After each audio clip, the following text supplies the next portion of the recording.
Oi, Mili. Buen día. Olá, bom dia. Bueno, bienvenidas a todos, todos y todes. Em, Estamos en el marco del Observatorio Latinoamericano de Infancias. Esta es una iniciativa de nuestra escuela dedicada a articular redes educativas para investigar, documentar y difundir conocimientos sobre infancias y juventudes en la región. Tiene un objetivo principal. Ay, sorry. Esperen, porque lo perdí, lo quiero leer bien.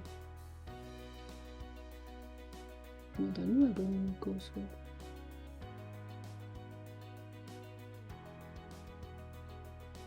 Bueno, no lo tengo, voy a seguir con latidos. Bueno, como te contábamos ayer, Latidos inicia este observatorio como evocando este primer sonido del vientre. Allí em, estamos recuperando este primer sonido del corazón que simboliza el ritmo constante de la vida. Como deseo que entrama la investigación con niñas, niños, niñas y jóvenes. Estos latidos es un formato de 25 episodios donde resuenan voces como esencias de las infancias y las juventudes en la región. Estas diferentes reuniones se orientan a partir de una entrevista coparticipativa y colaborativa que genera un video como expresión de la identidad de la educación en nuestra América y que se escucha en un latido colectivo. Augura redes de comunidades educativas y engloba experiencias que coexisten como oportunidades de educación y de vida. Intimidades y simplicidades simbolizan la energía y la vitalidad que Oli propone. Bienvenidas y bienvenidas. Muito obrigado, Mili, por venir connosco a conversar hoy. Gracias, Luisa, por tu presentación. Bueno, para nosotros, Mili, es muy importante tu presencia. Hace más de 10 años que tengo también la suerte de conocerte, de compartir proyectos con vos que nos han unido entre Bahía y Mar del Plata, entre Brasil y Argentina. Y bueno, te agradecemos la predisposición y la alegría con la cual te sumás a conversar. Este es un proyecto, como decía Luisa, que es un observatorio que estamos coordinando y conformando desde nuestra escuela en Puerto Rico y nuestra idea es poder vincular a nuestras redes de comunidades de investigación y poder pensar investigación con jóvenes, con niños, a una escala de nuestra América, ¿no? Y recuperando también estas formas de producción cultural que no son las que priman en la academia, ¿no? Y ahí se viene también un desafío grande de la descolonización de nuestros mundos, de nuestros modos de ver. Así que, bueno, para nosotros es un honor y una honra que hoy estés acá con nosotros. Sin demasiados preámbulos, me gustaría si vos misma podrías presentarte y contarnos cuál es tu relación con la educación. Então, bom dia mais uma vez. Fico muito feliz e honrada em estar aqui participando desse projeto, Francisco e Luísa, e eu espero que eu consiga, né, alcançar a expectativa. Então, eu sou Mili Caroline Rodrigues Fernandes, sou brasileira, nascida no estado da Bahia, no recôncavo do estado da Bahia. A Bahia a gente divide por território de identidade, então eu sou da região do recôncavo. É, Nasci em 22 de março de 1983, tenho 41 anos hoje. Desde pequenininha brincava com os meus primos e primas, né, de ser professora, embora eu alimentasse um sonho muito forte, um sonho de meu pai, que era fazer medicina. Ele era da aeronáutica, então ele ficava sonhando na possibilidade de ver uma filha negra adentrar um espaço totalmente racista, que são as Forças Armadas. E por muito tempo eu fui alimentando essa expectativa dele. Cheguei a fazer duas vezes, né, a seleção, o vestibular para fazer medicina aqui no estado da Bahia, quer dizer, lá no estado da Bahia, porque agora eu moro em São Paulo, né? Tem uma estrutura na Universidade Federal que são duas etapas. Então, eu passava na primeira etapa, que eram as etapas voltadas para as humanas, as humanidades, as linguagens, e quando chegava na segunda etapa, que era muito mais específica para a medicina, eu não passava, né? Tinha dificuldades com física, com química e tal, então perdia. Ao ponto de eu realmente parar para analisar a possibilidade de fazer pedagogia.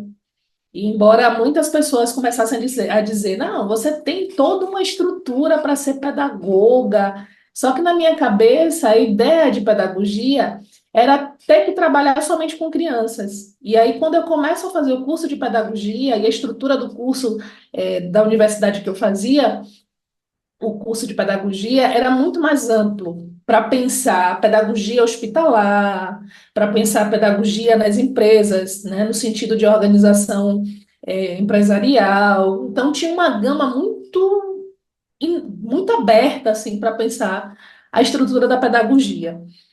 E terminando o curso, eu acabo descobrindo que realmente esse era o caminho. Eu posso salvar vidas através da educação sem mexer tanto com o sangue, mas com a alma da pessoa, né? E isso é muito mais profundo. E aí, quando eu termino o curso de pedagogia, dentro do processo mesmo, né, de analisar o que é que eu ia fazer como trabalho final desse curso, eu sou levada a pensar em possibilidades de pesquisa que eram muito voltadas para a minha infância. Eu nasci numa família negra, né? Minha mãe, como muitas mulheres negras no Brasil, enfrentaram nessas décadas, né? Relacionamentos que o homem negro acabava não assumindo seus filhos. Então, minha mãe era mãe solo. E nesse processo de ser mãe solo, a família onde ela foi morar para estudar, porque ela morava no interior de uma cidade chamada Muniz Ferreira, e meus avós eram compadres de uma senhora que morava na cidade, e pede a essa senhora que minha mãe possa morar na casa dela para ter acesso à escolarização, porque onde minha mãe morava, a educação só ia até o Fundamental 1, né? Então, para ela continuar Fundamental 2, ensino médio e chegar à faculdade, ela precisaria se deslocar desse interior e ir para a cidade.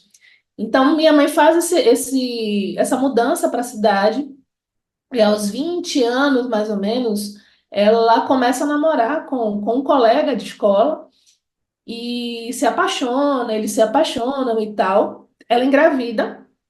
E ele não assume, porque, embora ele fosse negro e uma conjuntura da população negra era uma outra conjuntura de pensar pessoas que não tinham posses, né, não tinham dinheiro.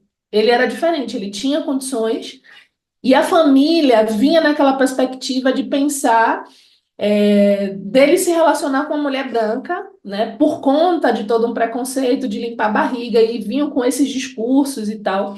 E ele acaba abandonando minha mãe. E essa família que minha mãe morava na cidade para estudar, tinha loucura para ter uma filha negra, né? Só que eles não podiam porque eles eram um casal de pessoas brancas, meu pai de criação e minha mãe de criação, um descendente de português e outro descendente de espanhol, então não tinham condições de ter uma filha negra.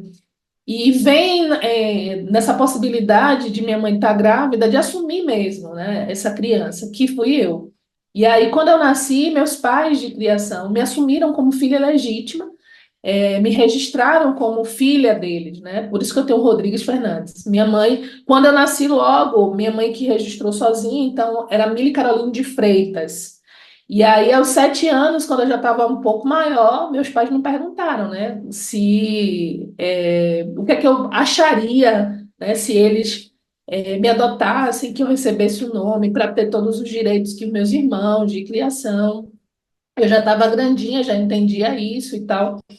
E a preocupação dos meus pais de criação, por serem idosos, era deles morrerem e eu não ter nenhum amparo na vida, porque minha mãe ainda estava naquele processo de estudar, resolveu ir embora para Salvador, saiu de Nazaré, foi para Salvador, capital da Bahia, para estudar e fazer faculdade e tal. E ela era jovem, tinha 22 anos e tal.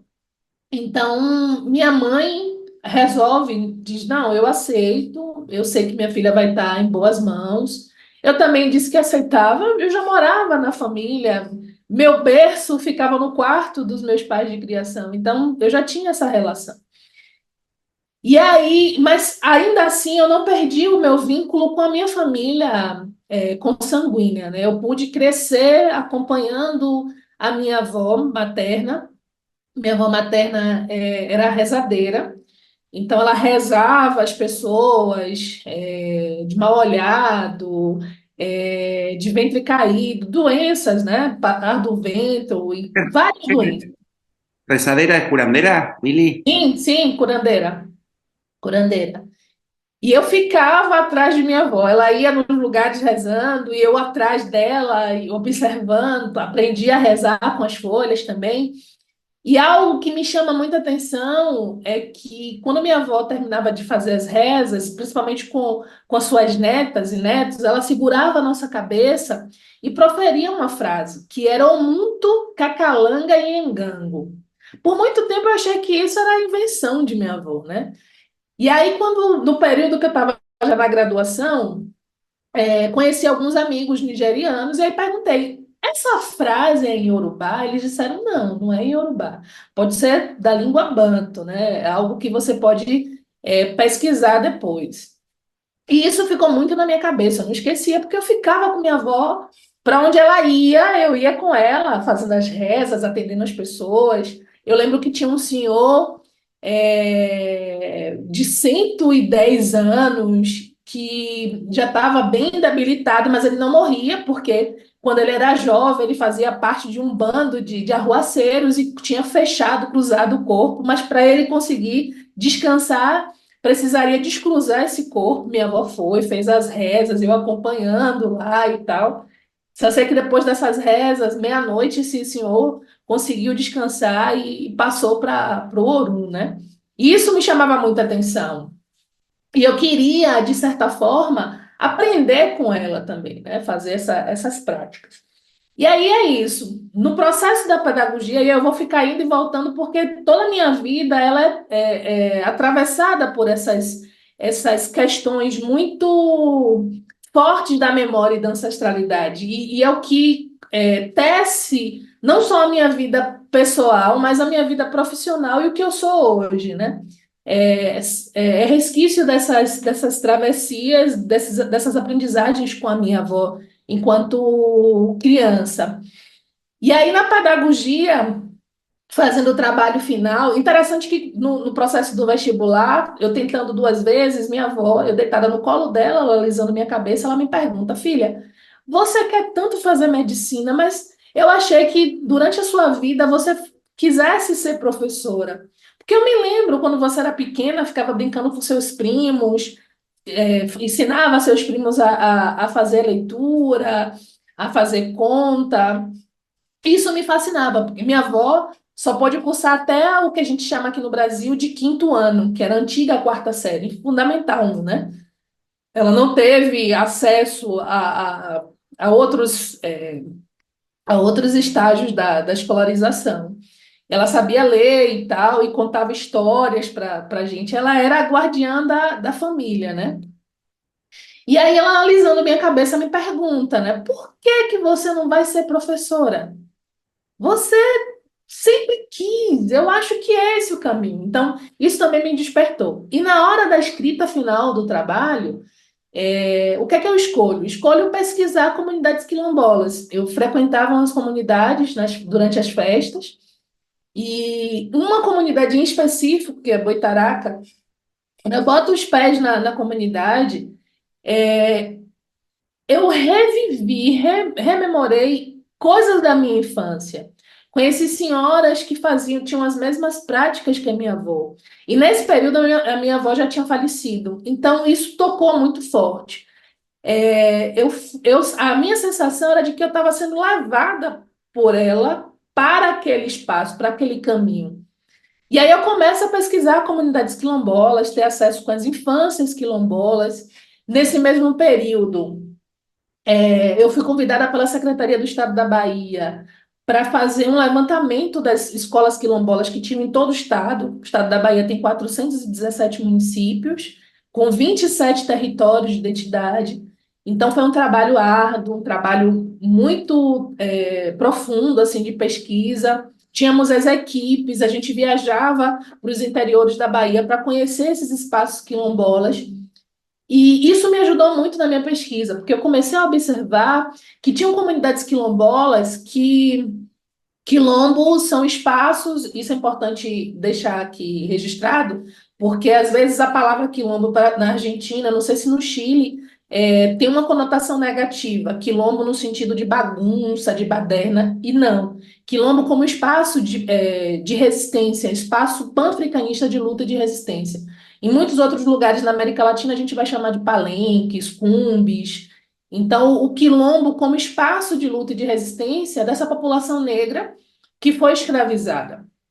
E durante esses levantamentos feitos para o Estado, para a educação do Estado, eu consegui observar que muitas comunidades não tinham escola dentro do quilombo. As comunidades que tinham as escolas, os professores vinham de fora, não eram quilombolas, e tinha uma prática horrenda de educar as crianças, porque não entendiam o quilombo como esse lugar de resistência, de luta da população negra. E sim, ainda naquele espaço da memória de algo negativo, como o lugar do negro fugido, da incivilidade, do atraso. E a forma como esses professores e professoras trabalhavam com essas crianças me chamava muita atenção, porque era de um preconceito, de uma discriminação muito grande, diferente da comunidade quilombola que eu pesquisava.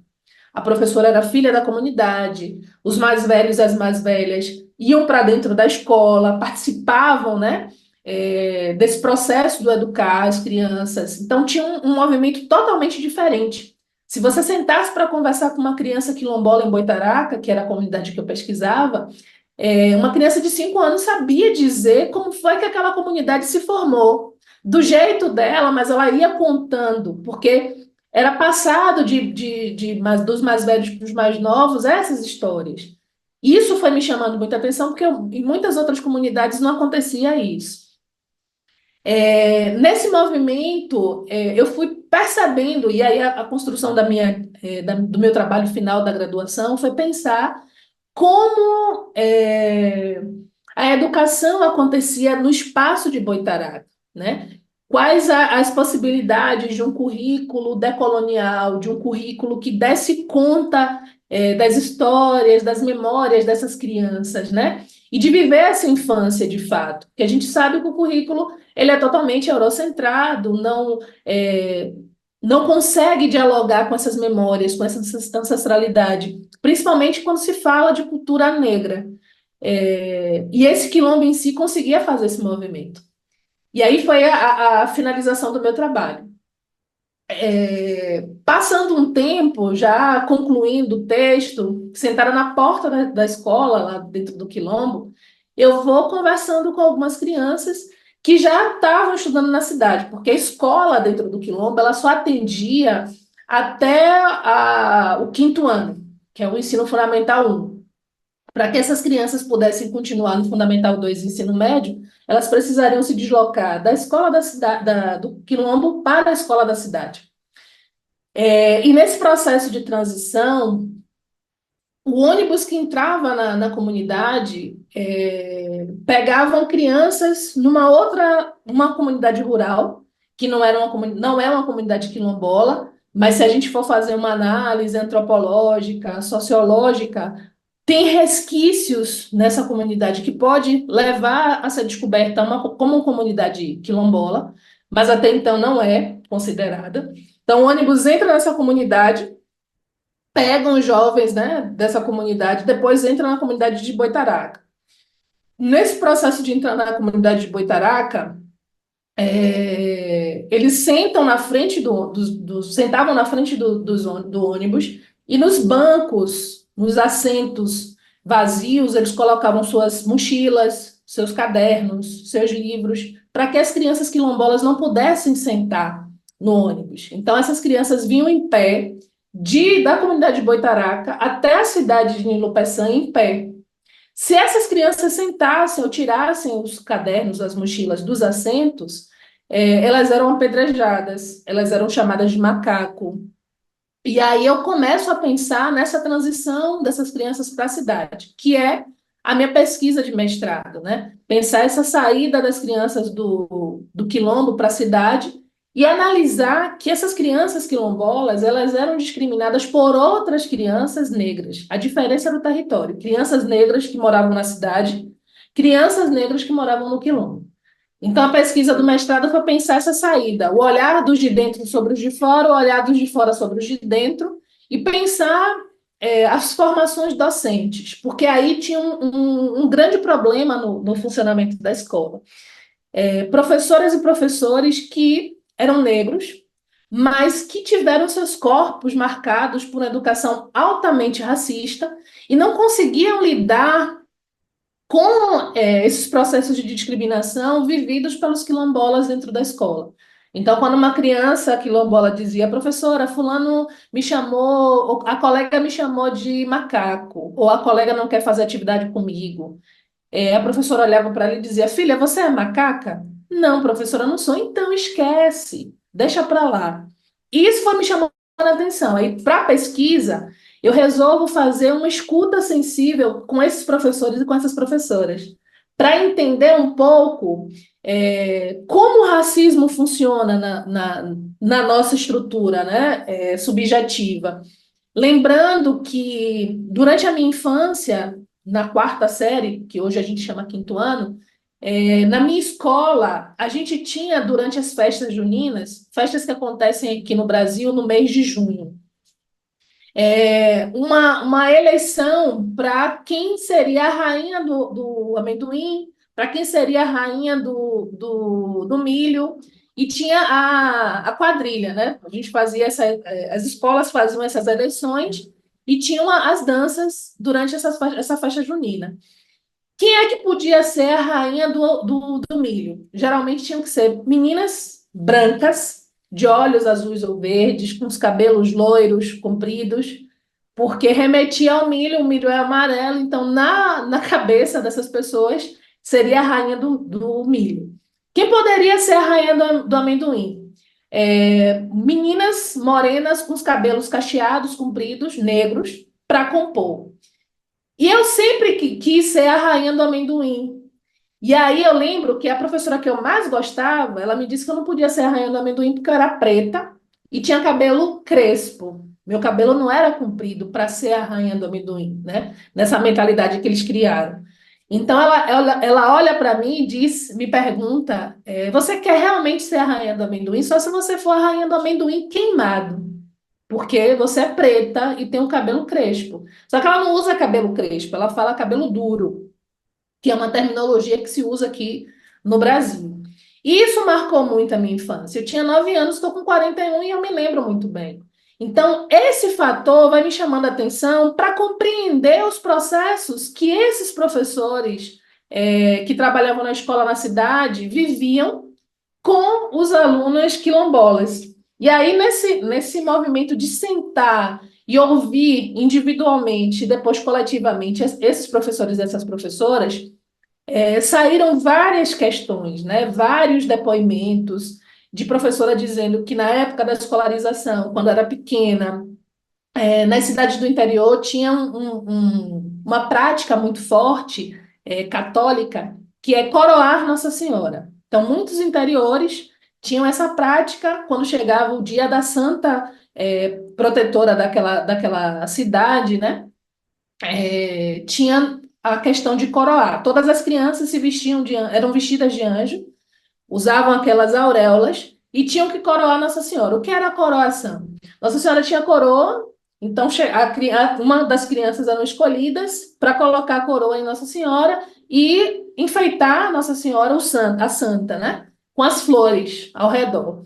E aí essa professora vai dizer que a mãe era lavadeira, não tinha condições, então sempre quis que a filha fosse uma coroinha, né? Fosse coroa Nossa Senhora. Então ela trabalha muito, consegue fazer a roupa de anjo, consegue organizar as auréolas, as asas de anjo. E na hora que essa professora tá, quando criança, né, tá na fila para coroar Nossa Senhora, a professora que ela mais gostava puxa ela pelo braço e diz a ela que ela não pode coroar Nossa Senhora porque ela é encardida. Só quem pode coroar Nossa Senhora são crianças brancas, de olhos azuis, com os cabelos loiros e tal. E essa professora fazendo essa entrevista, ela começa a chorar. E à época ela estava com 54 anos de idade e lembrava de uma coisa que aconteceu com ela com 5 anos de idade. E aí despertou, eu comecei a pensar, não, tem um problema aí. E aí eu vou para psicologia, vou para pensar, né, trazer o Frantz Fanon para me ajudar a pensar como o racismo ele acontece na nossa estrutura, pensar o racismo não como causa, mas como consequência. E aí, durante a escrita do mestrado, eu vou pensando também em ações que eu pudesse trazer para dialogar com essas professoras que estavam com seus corpos marcados desde suas infâncias por esse racismo, né, dentro da escola, com professores que a gente mais gosta e tal. Pensando na psicologia, o que é que acontece? Quando as crianças elas são pequenas, que ainda não têm um contato com a escola, elas têm aquele complexo de Édipo, né? Meu pai é meu, e é complexo de Eléa. Minha mãe é minha avó é minha, meu avô é meu. E quando elas têm esse acesso à escola, há uma transferência, né? E essa transferência vai para a professora ou para o professor que eles mais gostam. Tanto assim, quando a gente observa, né, uma criança que acabou de entrar na escola, quando chega em casa com as atividades, com as tarefas por fazer, que a mãe ou o pai ou alguém vai auxiliar, assim, faz assim, não, assim não, a minha professora disse que é para fazer desse jeito, ou o meu professor disse que é para fazer desse jeito, porque há essa transferência. Não tem mais meu pai é meu, minha mãe é minha, agora é minha professora, meu professor. E isso é muito característico do processo da infância. Então, eu fui percebendo que esses professores, com esses depoimentos, foram trazendo esses resquícios dessa infância, né? De gostar muito do professor, da professora, e essa professora agir de uma forma que mexeu com sua estrutura subjetiva. E outros depoimentos que foram surgindo assim também nessa mesma perspectiva. E aí, no final da pesquisa do mestrado, eu resolvi fazer uma formação docente com elas, nessa escuta sensível. Como eu tinha uma formação de especialização em psicopedagogia, fui muito trabalhando nessa questão mesmo das terapias, para conseguir compreender esse subjetivo e como essas experiências de vida formação vão impactar de fato a formação de outras pessoas. E pensar também, né, como o racismo ele age dentro da nossa cabeça, né? Como é que ele se estrutura. Eu passei por situações que eu consegui fazer um processo de transgressão. O que foi ruim para mim, eu transformei e ainda tenho transformado em ações positivas para pensar a infância de outras crianças negras. Mas tem pessoas que não conseguem fazer isso. E aí está o grande problema. Com isso, eu fui pensando também em ações que eu pudesse levar para as escolas, não somente de Nilo Peçanha, mas pensar no estado da Bahia como um todo e depois ampliar essa discussão, que era, eu conseguia observar que dentro dos espaços do Quilombo tinha uma influência muito forte dos povos de origem banto. E as crianças que discriminavam as crianças quilombolas faziam parte do mesmo tronco étnico, só que elas não sabiam disso. Então, a minha ideia no doutorado foi pensar essas influências. Então, eu resolvo fazer uma pesquisa, vou para Angola, moro 2 anos e meio em Angola, fazendo um levantamento dessas influências dos povos congo-angola nos antigos, pensar nas províncias que compunham os antigos reinos, Congo, Donga e Matamba. E quais são essas províncias? Cabinda, Baza-Congo, que é o antigo Zaire, Uíge, Bengo, Malange, Kwanza Norte, Kwanza Sul. Então, a minha pesquisa de doutorado, ela vai cobrir 8 províncias de Angola.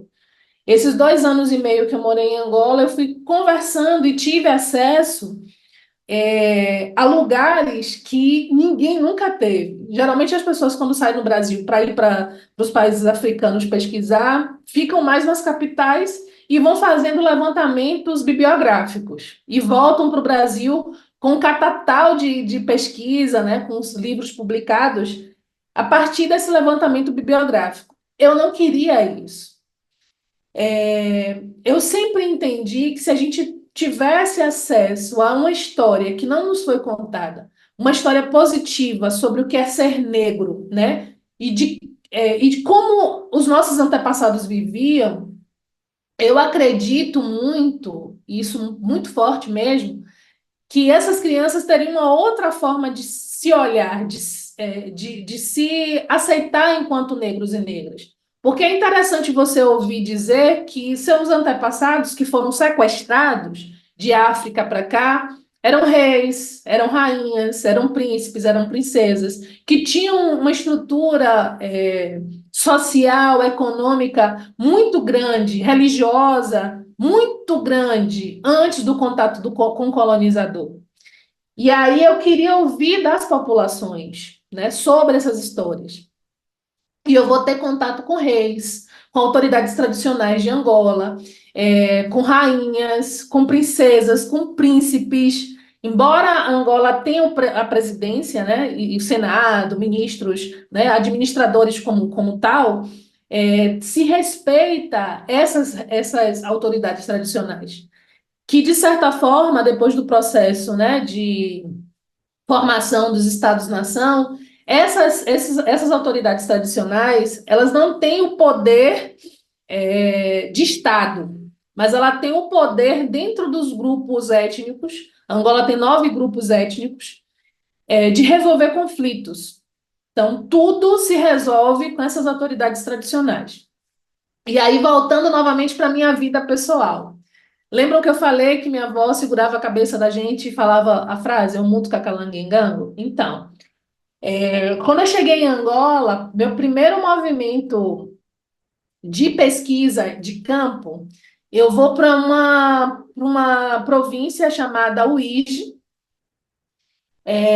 num município chamado Alto Zaza, num quilombo chamado Quimbele. E aí, nesse quilombo, com o rei Moana Uta Kambambi VII, a gente conversando e tal, tinha um senhor mais velho que era o conselheiro dele, conselheiro do rei. E ele com a cara fechada para mim, porque eu era estrangeira, embora fosse preta, estivesse ali com todos os outros pretos, mas eu era estrangeira. E algumas coisas eu consegui identificar, porque antes de ir para campo, eu fiz 3 meses de curso de língua Kikongo. Não falava ainda fluente, mas conseguia entender algumas coisas. Mas ainda assim, um tradutor foi comigo, né, para as aldeias, porque dentro das aldeias o Kikongo é muito arcaico. Tinham coisas que eu não conseguia compreender. E aí, conversando, o rei super solícito comigo, perguntando o que é que eu fui fazer ali, e eu explicando que eu pesquisava comunidades quilombolas no estado da Bahia, e as crianças sofriam preconceitos, e eu queria compor uma história que não nos foi contada, a gente não teve acesso. Aqui em Angola ainda tinha reis e rainhas, né? Então, para mim, estava sendo muito forte esse movimento. E o senhor, o conselheiro, com o bico fechado, com a cara para cima, nem olhava para mim. De vez em quando ele falava algumas coisas em Kikongo, e aí eu perguntava ao tradutor o que é que ele estava falando, aí o tradutor, não, não, ele não falava nada, não está falando nada. Provavelmente ele estava me xingando, e o tradutor não queria me dizer, né? Algumas coisas eu conseguia pegar, outras coisas não, e ele sempre muito sisudo, muito fechado. Aí, de repente, me bate aquela coisa, eu acho que também a presença da minha avó ali. Aí eu parei e fiz assim. Também tem um outro fator. Além da minha pesquisa de doutorado, eu queria compreender essa minha ancestralidade.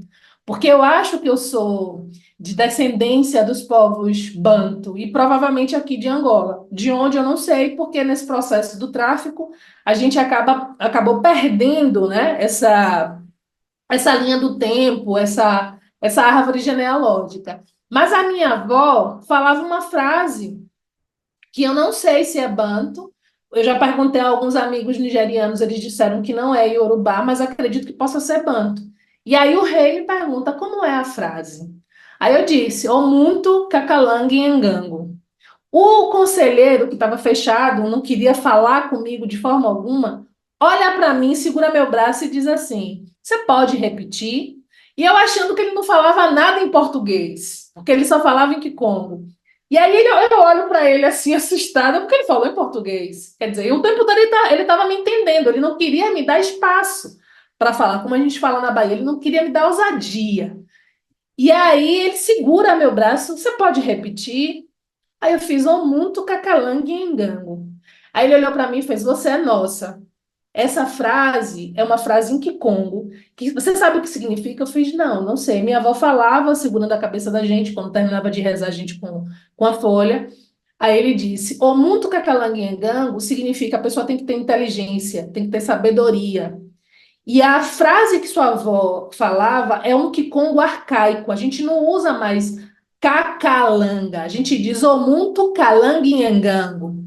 Sua avó conseguiu guardar na cabeça uma frase que provavelmente a avó dela falava, a bisavó dela falava, a tataravó dela falava. E ele falando em português, eu assim. E aí ele começa a cantar uma música. Eu gravei isso. Eu gravei, não, o meu aluno que foi comigo gravou, todo mundo dançando e ele falando que eu era mucungo. E isso foi muito forte para mim. Eu chorei, fiquei emocionada. E eles me rebatizaram com o nome de Maquiese. Maquiese, na língua Kikongo, significa felicidade.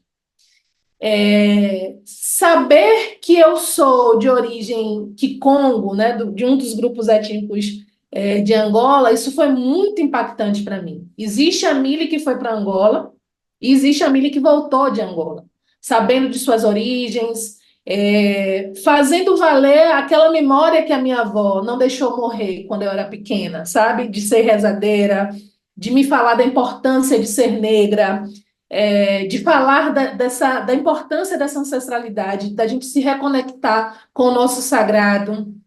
Então, lá em Angola, eu fui iniciada para Dandalunda, que é a Miorixá dentro da nação Queto, que é Oxum. Dandalunda em Nkosi. Nkosi é Ogum.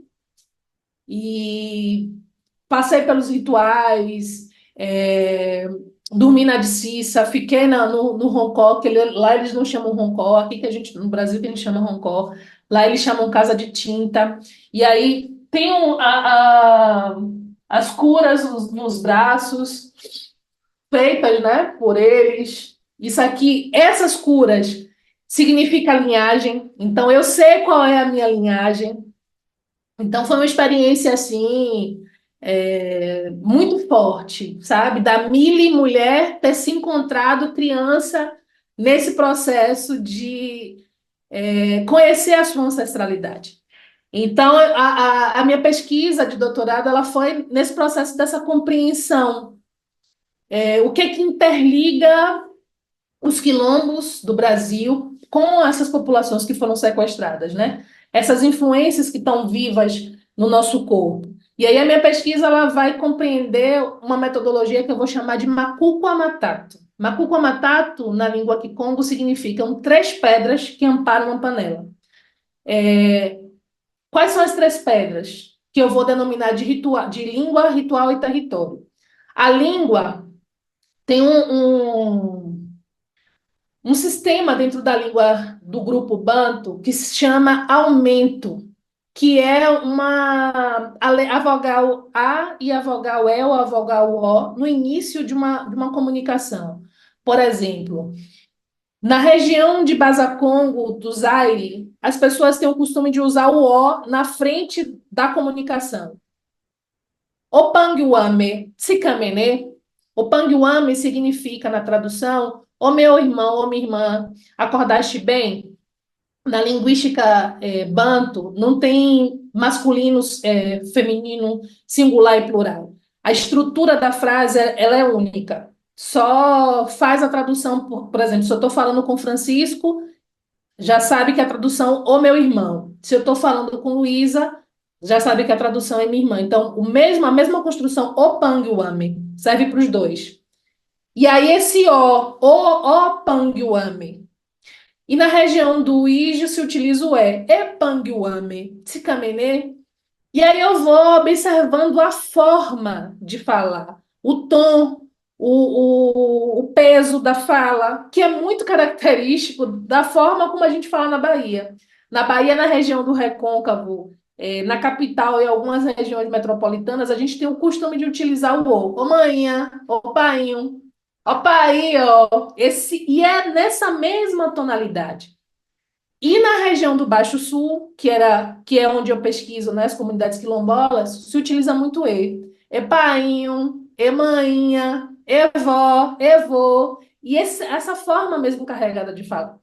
E aí, na minha pesquisa de doutorado, eu vou descobrindo que os africanos que foram sequestrados da região de Bazacongo, Cabinda, que utiliza esse O, foram trazidos para o estado da Bahia, para essa região do Recôncavo Baiano, para Salvador e as regiões metropolitanas. Então, onde a gente utiliza o O, tem uma influência dos povos de Cabinda, dos povos do Zaire, e a população que utiliza o E, que é do Uíge, da província do Uíge, em Angola, foram sequestrados para o Baixo Sul, Nilo Peçanha, Valença, Cairu, aquela região toda do Baixo Sul, Sul e Extremo Sul, que utiliza esse E. Maninha, Francisco, Luísa, esse E, essa entonação.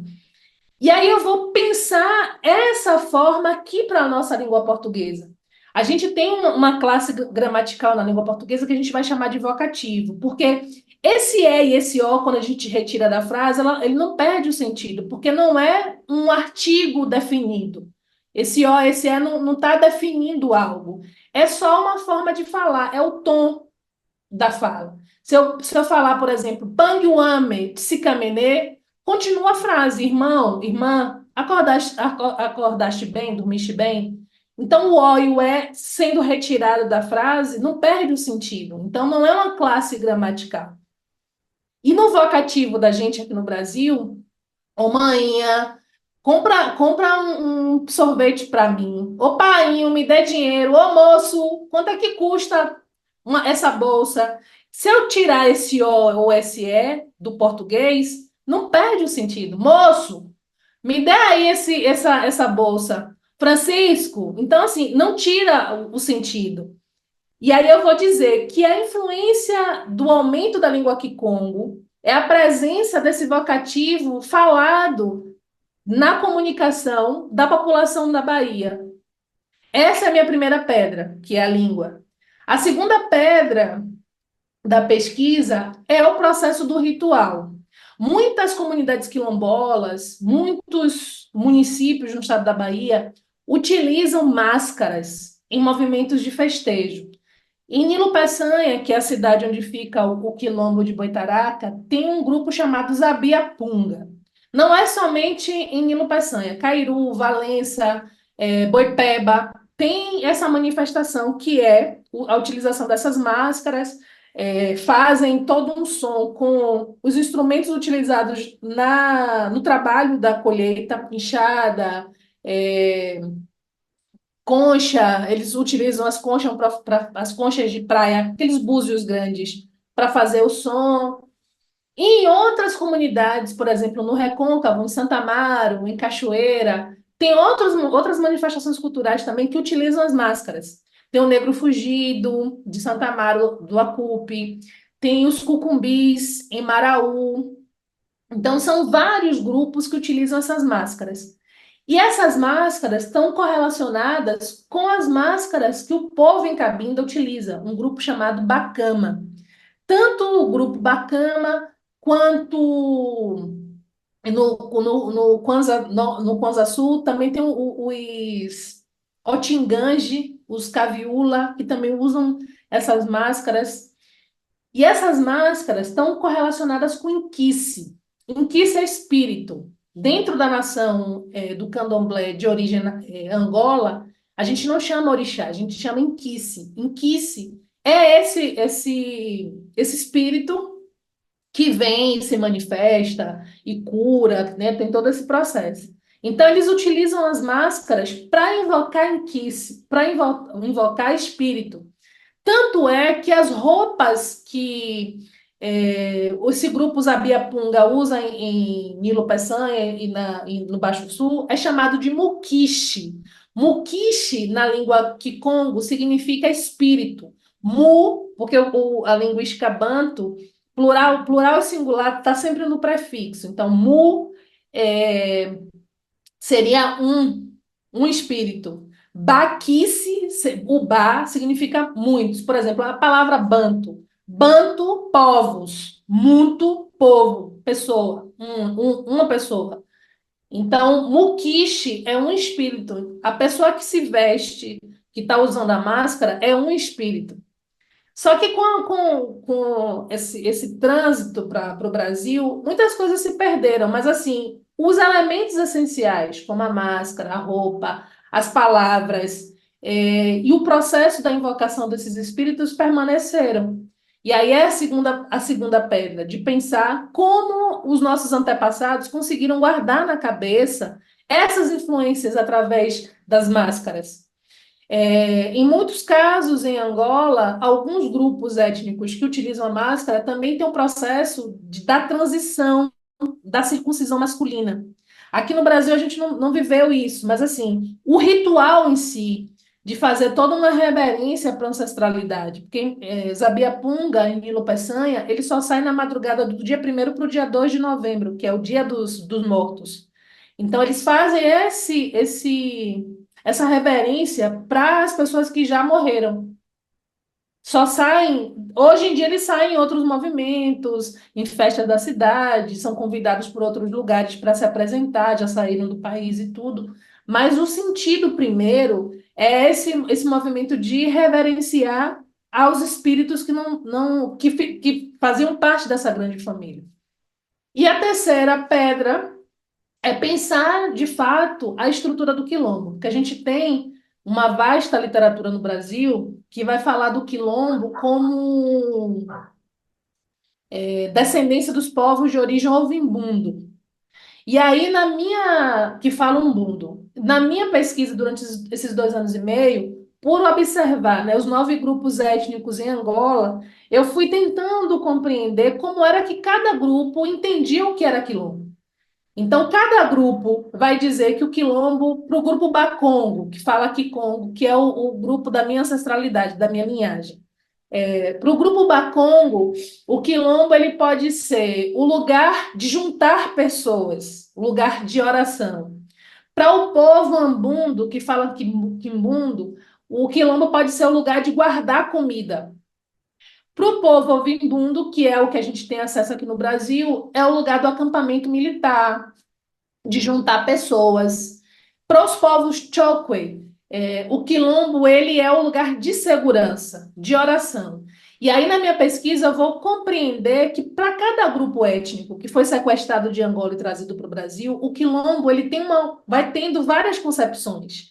E para nós aqui no Brasil, o quilombo é o lugar do acampamento militar, é o lugar de juntar pessoas, porque muitos quilombos você vai ter a presença da população indígena do Brasil, né? Muitas comunidades você vai ter essa aproximação, tanto que você vai ter comunidades indígenas que tem muitas pessoas que são indígenas negras, por conta desse encontro da população, né, negra sequestrada e desses povos das diversas etnias indígenas aqui no Brasil.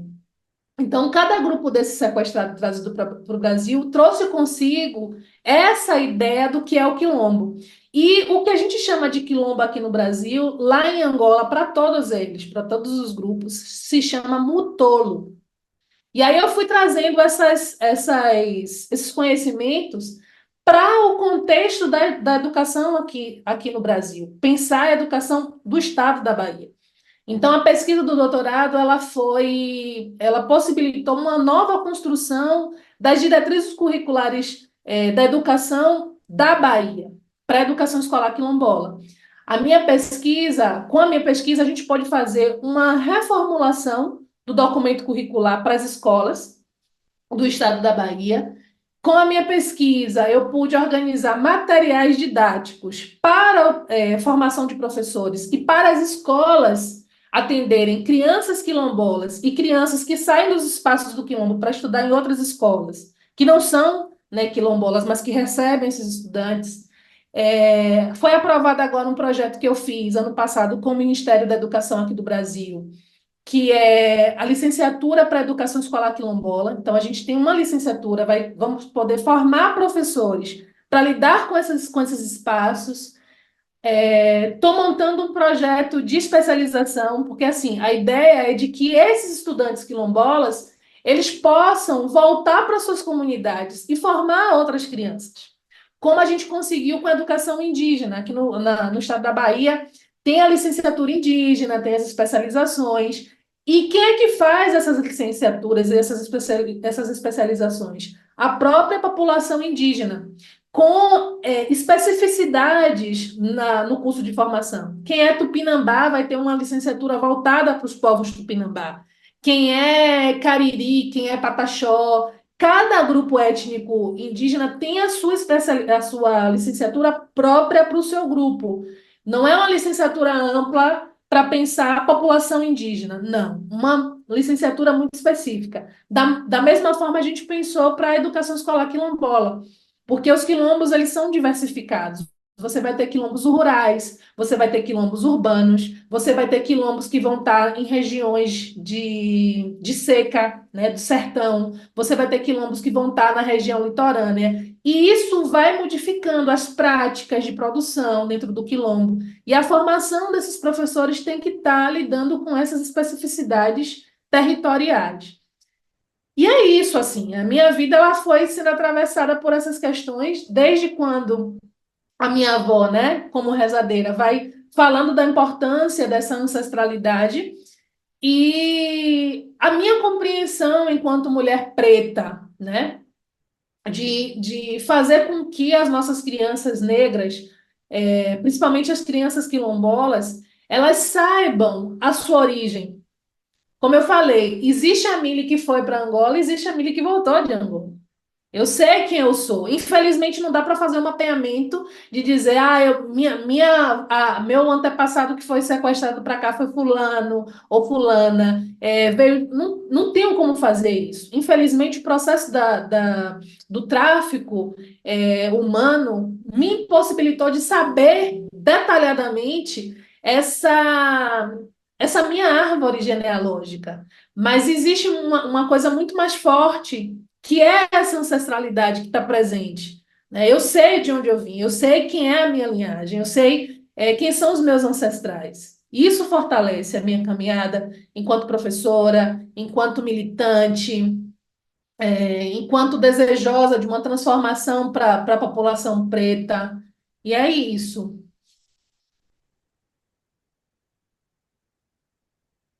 Muito obrigado, Mili. No es un latido, es un latidón.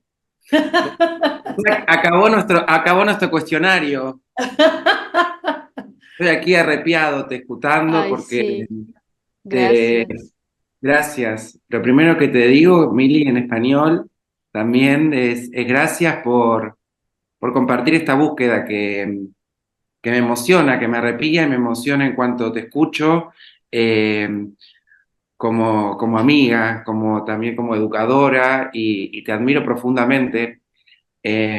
Sobre todo admiro esa lucidez de tu abuela cuando tocaba tu cabeza. Creo que cuando me dijiste justo que significaba sabiduría, ¿no? Y creo que ese ungir tiene que ver con eso, con tus articulaciones, ¿no? Te agradezco enormemente que nos puedas contar esta historia y que la puedas narrar de este modo, ¿no?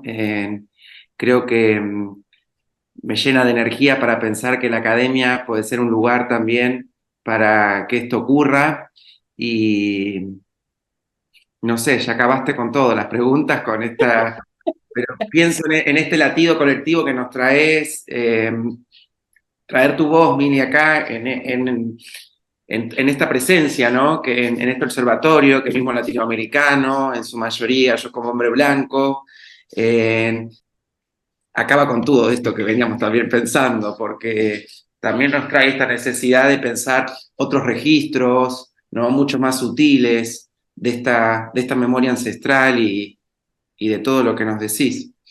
Eh, lo único que te preguntaría, porque, no sé, ya saldría del formato de la pregunta, o sea, es preguntarte desde, desde esta generosa historia que nos contás y que la haces también nuestra ahora, al compartirla acá, al poder ser escuchada en toda la región, que es nuestra intención también es preguntarte desde ese corazón tan poderoso que tenés y esa sabiduría eh, y de esa articulación tan inteligente también para, vos decías, voy volviendo y demás, pero es muy rico y muy emocionante escucharte y preguntarte qué te gustaría que ocurriese en este observatorio. Nosotros eh, nosotres,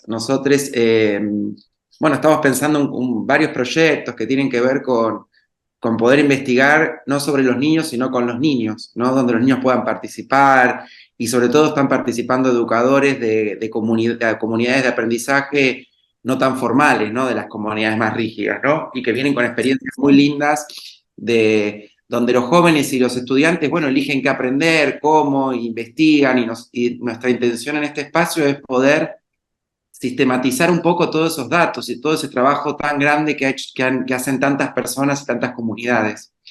Entonces, Sim. bueno, la pregunta sería esa, ¿qué te gustaría a vos con ese corazón tan generoso, con esta historia, que ocurriese en este espacio que tu voz y también nos mueve, ¿no?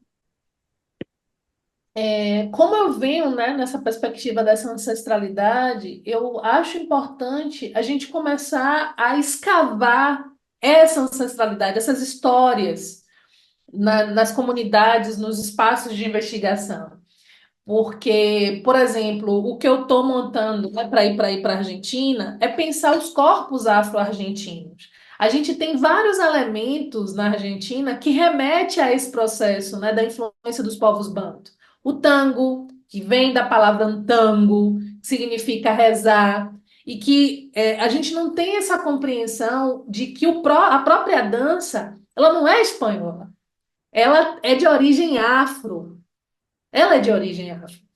E quão importante é trazer essas discussões para o contexto da sala de aula. Porque quantas crianças negras tem na Argentina e que não conseguem se encontrar representadas nesse contexto? O candombe, a festa do 2 de fevereiro, são elementos afro.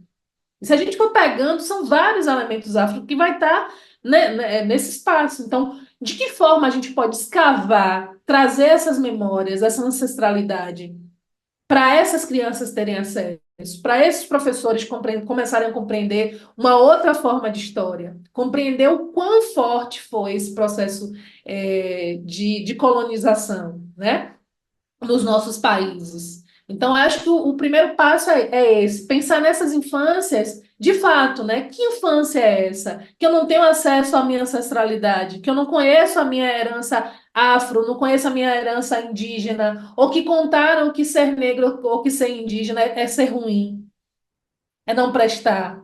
Porque o que presta é o que vem de fora, entendeu? Então, eu acho que esse é um ponto assim fundante de pensar e de mobilizar redes, que eu acho que é isso. O trabalho de vocês é um trabalho rico e que pode ser ampliado para pensar redes em cada país da América Latina, né, Caribe. Como é que as pessoas têm pensado? Porque a gente às vezes para analisar, é como se a gente estivesse fazendo um trabalho sozinho. E um dia desses eu participei de uma atividade com algumas amigas colombianas e da mesma forma que eu estou pensando aqui, elas também estão pensando lá. E a gente precisa fortalecer essa rede. Porque sozinhos a gente não vai conseguir caminhar. E é para tudo, é pensar essa ancestralidade, essa memória, é lutar por outros direitos, né, da população das comunidades LGBTQIA+. Então a gente precisa estar fazendo esse movimento mesmo, né, de rede. E eu acho que é isso que cabe a esse movimento, a esse projeto que vocês estão fazendo. Ampliar a rede, fortalecer redes.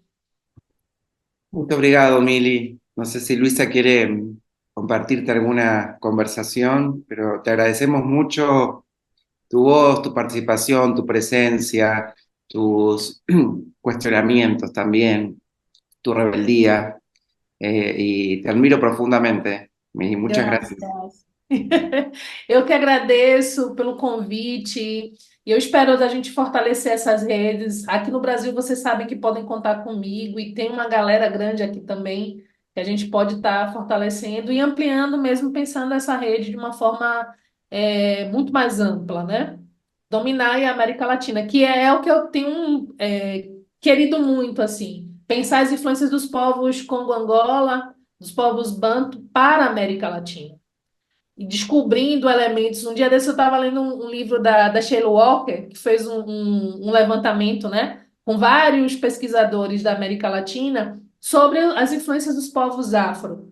Só que eu não quero o afro de uma forma geral, eu quero dos povos bantu, porque foram os primeiros povos sequestrados do continente africano para cá, né? Tanto para a América Latina quanto para América Central e América do Norte e tal. Então, eu quero ampliar e acho que eu vejo nessas redes também essa possibilidade. Gracias. Miri, yo también quiero decir obrigada porque escucharte es hermoso. O sea, me hace pensar mucho en el quehacer de lo pedagógico como algo tan rico y tan profundo. Y yo me llevo mucho la pregunta por mi propia ancestralidad y te lo agradezco porque es muy importante, ¿no?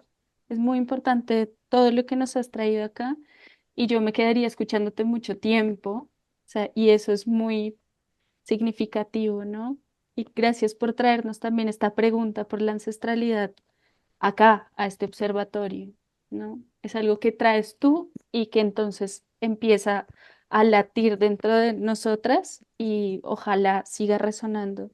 Y efectivamente lo que queremos es fortalecer las redes que somos desde este lugar tan profundo que nos trajiste. O sea, gracias de verdad por eso. Creo que Eu que agradeço mais uma vez. E assim, gente, a gente não se conhece por acaso. Eu sempre digo isso a Francisco, né? Eu não conheci Francisco em 2016 por acaso.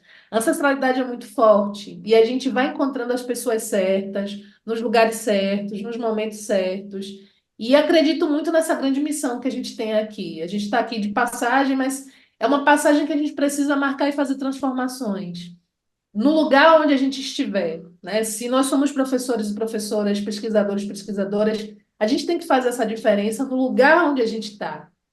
Eu não fui para a medicina, mas vim para a pedagogia. E, de fato, é isso que minha avó dizia: eu posso salvar vidas, posso salvar infâncias. E é isso que a gente tem que fazer. Ayer. Axé.